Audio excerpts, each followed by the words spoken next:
Bidadi township ಕದನಕ್ಕೆ ದೊಡ್ಡಗೌಡ್ರ entry ಆಗಿದೆ. ದೇವೇಗೌಡರ entry. Bidadi township ರದ್ದು ಮಾಡಬೇಕು ಅಂತ ಎಚ್.ಡಿ. ದೇವೇಗೌಡರು ಪತ್ರವನ್ನು ಬರೆದಿದ್ದಾರೆ. ಸಿಎಂ ಡಿ.ಕೆ. ಶಿವಕುಮಾರ್ಗೆ ಮಾಜಿ ಪ್ರಧಾನಿ ಎಚ್.ಡಿ. ದೇವೇಗೌಡರು ಪತ್ರ ಬರೆಯೋದರ ಮೂಲಕ ಬಿಡದಿ ಟೌನ್ಶಿಪ್ ಅನ್ನ ರದ್ದು ಮಾಡಿ, ಇಲ್ಲಾಂದ್ರೆ ಹೋರಾಟಕ್ಕೆ ನಾವು ಇಳಿಬೇಕಾಗುತ್ತೆ ಅಂತ ಎಚ್ಚರಿಕೆಯನ್ನು ಕೊಟ್ಟಿದ್ದಾರೆ. ಜೊತೆಗೆ ವಿಧಾನಸೌಧದ ಗಾಂಧಿ ಪ್ರತಿಮೆ ಎದುರು ಪ್ರತಿಭಟನೆಯನ್ನ ಮಾಡ್ತೀವಿ ಅಂತ ಕೂಡ ಹೇಳ್ತಾ ಇದ್ದಾರೆ. ಆ ಮೂಲಕ ರಾಮನಗರದ ಪಾಲಿಟಿಕ್ಸ್ ಮತ್ತೊಂದು ಮಜಲನ್ನ ತಲುಪಿದೆ. ಈ ಹೋರಾಟ ಮಾಡ್ತಕ್ಕಂಥದ್ರಲ್ಲಿ ನಾನು ದುಡ್ಕೋದಿಲ್ಲ. ನಾನು ಮುಖ್ಯಮಂತ್ರಿಗಳಿಗೆ ಕಾಗದ ಬರೆದಿರೋದು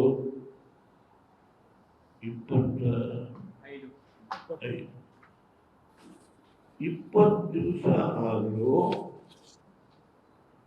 ಕನಿಷ್ಠ ಪ್ರಮಾಣ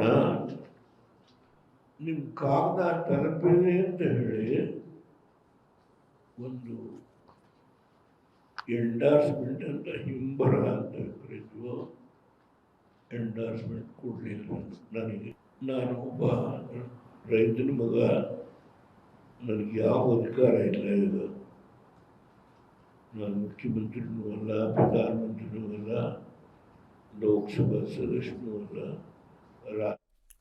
ಡೀಟೇಲ್ಸ್ ಕೊಡ್ತಾರೆ. ನೇರ ಸಂಪರ್ಕದಲ್ಲಿ ಜಾಯಿನ್ ಆಗ್ತಾ ಇದ್ದಾರೆ ವಿನಯ್. ಪ್ರತಿಭಟನೆ ಮಾಡ್ತಾ ಇರುವಂತಹ ಜಾಗದಲ್ಲಿ ನೀವಿದ್ದೀರಿ, ಒಪ್ಪಿಗೆ ಇಲ್ಲದೆ ನಾವು ಜಮೀನು ಕೊಡಲ್ಲ ಅಂತ ಅಂತಿದ್ದಾರೆ.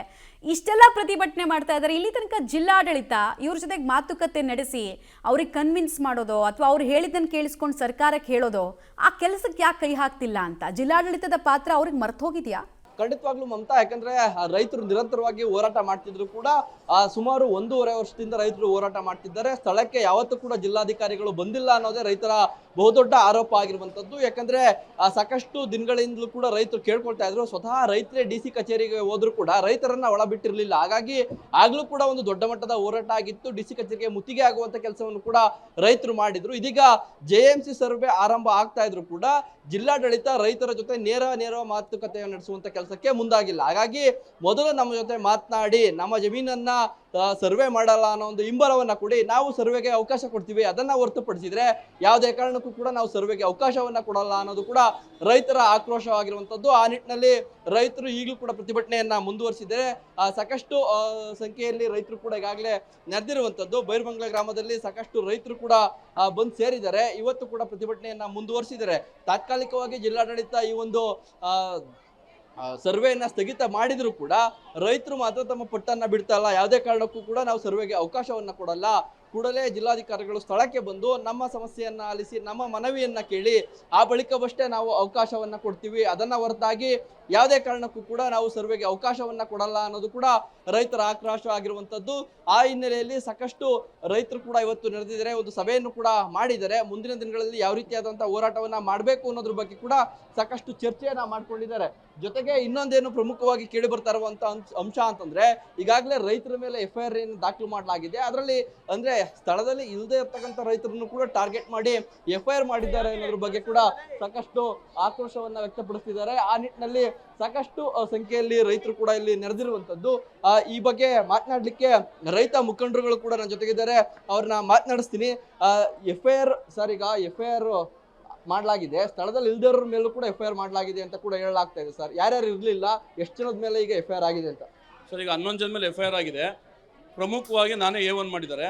ಆ ಘಟನಾ ಸ್ಥಳದಿಂದ 500 ಮೀಟರ್ ದೂರದಲ್ಲಿ ಪೊಲೀಸ್ ಅಧಿಕಾರಿ ಗಿರೀಶ್ ಅನ್ನೋರೊಬ್ರು ಮತ್ತು GPD ಅಧಿಕಾರಿ ಪ್ರದೀಪ್ ಅನ್ನೋರೊಬ್ರು ನಾವೆಲ್ಲ ಈ ಸಾಧಕ ಬಾಧಕ ಬಗ್ಗೆ JMC ರಿಸೋರ್ಟ್ ಬಗ್ಗೆ ಮತ್ತು ಅಧಿಕಾರಿಗಳ ಚರ್ಚೆ ಮಾಡ್ತಾ ಇದ್ದೋ.